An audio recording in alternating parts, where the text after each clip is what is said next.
ஒரு குழந்தைக்கு வந்து எப்படி பேர் வைக்கணும்? நம்ம அவங்களோட ஜாதகத்தை பார்த்து தான் வைக்கணுமா, இல்லை நார்மலாக நமக்கு பிடிச்ச பேர் அந்த மாதிரிலாம் ஏதாவது வச்சுக்கலாமா?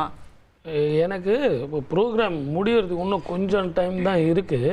நிறைய பேர் காத்துட்ருக்காங்க. இருந்தாலும் இது ஒரு முக்கியமான கேள்வி. இப்போ எல்லாருமே பேர் வைக்கிறது பார்த்தீங்கன்னா ஈஷு புஷ்ஷு குஷு இப்படி தான் பேர் வைக்கணும்னு நினைக்கிறாங்களே ஒழிய ஒரு ப்ரொனாலஜி. உங்கள் பேர் என்னம்மா? பிரியவதனா சார். இதனுடைய அர்த்தம் தெரியுங்களா? கரெக்டாக நான் யாரை பற்றி பேசுகிற உரிமையோ தகுதியோ எனக்கு இல்லை. இருந்தாலும் இந்த நிகழ்ச்சியில் வந்து நான் ப்ரூஃப் பண்ணோங்கிறதுனால அது உங்களுக்கு நான் சொல்கிறேன்.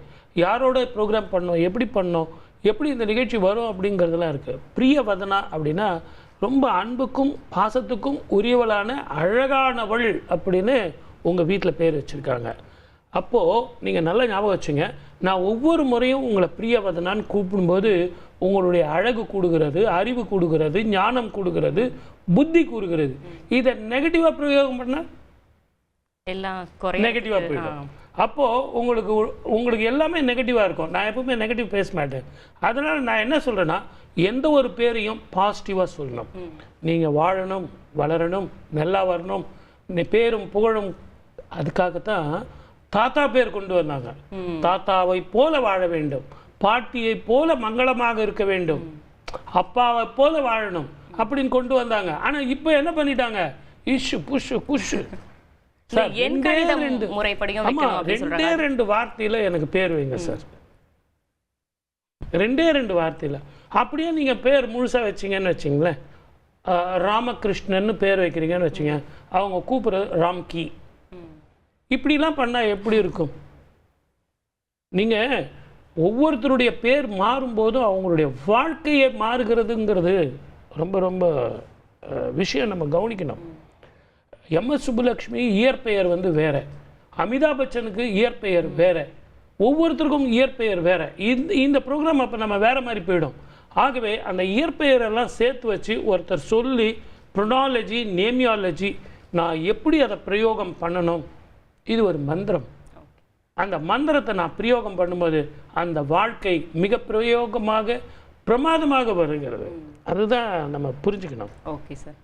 அடுத்ததாக நம்மோட காலர் இணைஞ்சிருக்காங்க. சென்னையில இருந்து ஈஸ்வரி. ஈஸ்வரி, யாருக்கா கேட்க போறீங்க? உங்களோட பிறந்த தேதி, நேரம் அதெல்லாம் கரெக்டா சொல்லுங்க.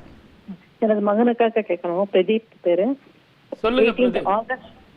18th August 1985 9:18 PM ஞாயிற்றுக்கிழமை. இவங்க பேர் ஈஸ்வரி இல்லை? பாருங்க, இருங்கம்மா ஒரு நிமிஷம். நீங்கள் அப்படியே இந்த நிகழ்ச்சி கூட நீங்கள் கூட ரெஸ்பாண்ட் பண்ணுங்கம்மா. இந்த இவர் உங்கள் மகன் ஜாதகமா? ஆமாம். கண்ணாடி போட்டாருங்களா? ஆமாம், போட்டுச்சு. ஆமாம்.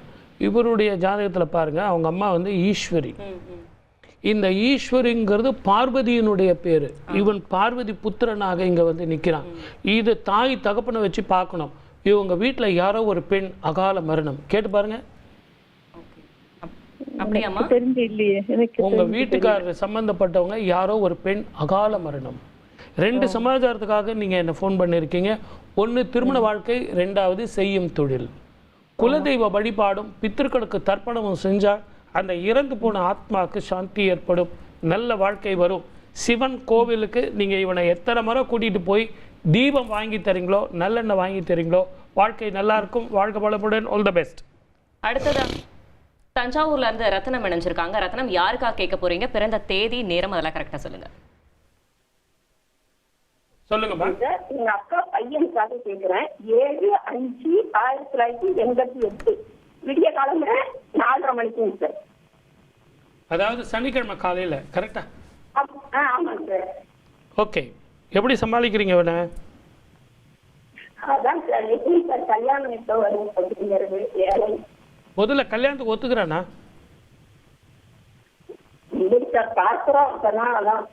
அவனை கேட்டீங்களா? நீங்க ஜோசியரை கேட்டீங்க, அவனை கேட்டீங்களா? நம்ம பொண்ணு பார்க்கட்டுமான்னு கேட்டீங்களா?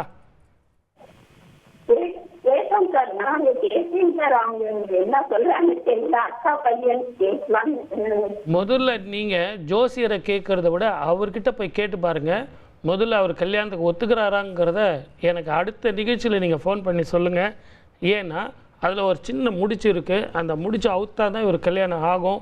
ஆகவே கேட்டுட்டு எனக்கு ஃபோன் பண்ணுங்க. வாழ்க வளமுடன். All the best. அடுத்ததாக கந்தசாமி கடம்பூர்ல இருந்து இணைஞ்சிருக்காங்க. கந்தசாமி, யாருக்காக கேட்க போறீங்க? பிறந்த தேதி நேரம் அதெல்லாம் கரெக்டா சொல்லுங்க.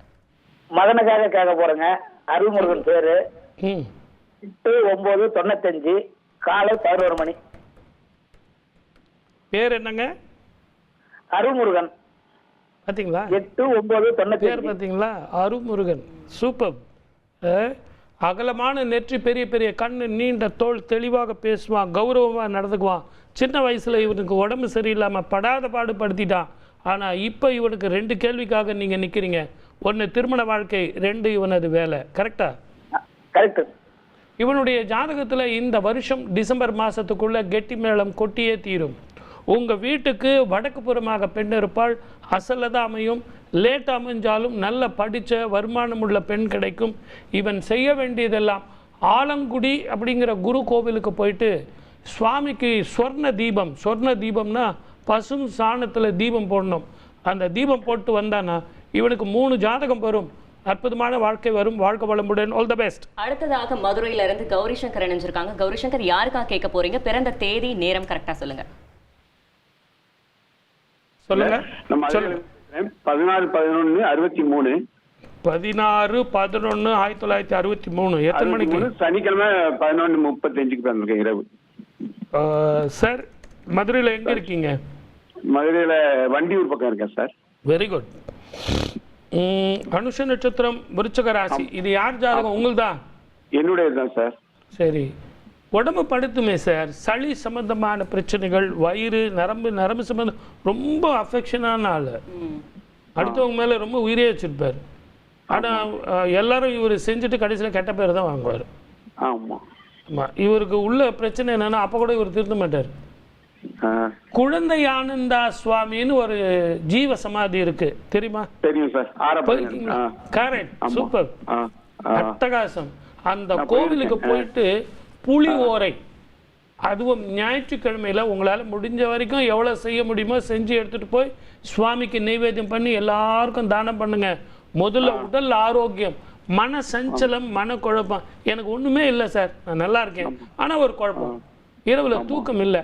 இந்த குழந்தை ஆனந்தா சுவாமி பீடத்துல போயிட்டு இந்த புளியோரையை வந்து தானம் பண்ணுங்க. அற்புதமா இருக்கும்.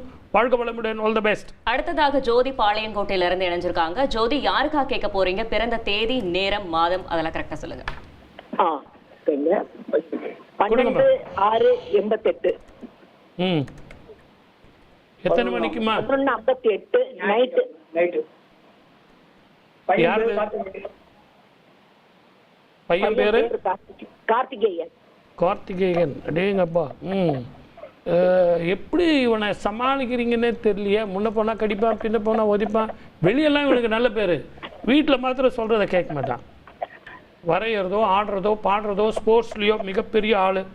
இவனுடைய ஜாதகத்தில் திருமண வாழ்க்கையும் செய்யும் தொழிலும் ஐஸ்வர்யேஸ்வரர். உலகத்திலேயே லக்ஷ்மிக்கு அளந்து கொடுத்தது ஐஸ்வர்யேஸ்வரர். அவர் காந்திமதி திருக்கோவிலில் இருக்கார். அந்த கோவிலில் யாருமே போய் பார்க்க மாட்டாங்க. இவங்க வெள்ளிக்கிழமையில் போயிட்டு அந்த கோவிலில் சுவாமிக்கு அர்ச்சனை பண்ணிக்கிட்டு சோழியினால் அர்ச்சனை பண்ணணும். அப்படி பண்ணிட்டு வந்தீங்கன்னா இவனுக்கு வந்து நல்ல துணியாக ஒரு தொழிலும் வருமானமும் மன நிம்மதியும் திருமண வாழ்க்கையும் அத்தனை அமையும். வாழ்க வளமுடன். All the best.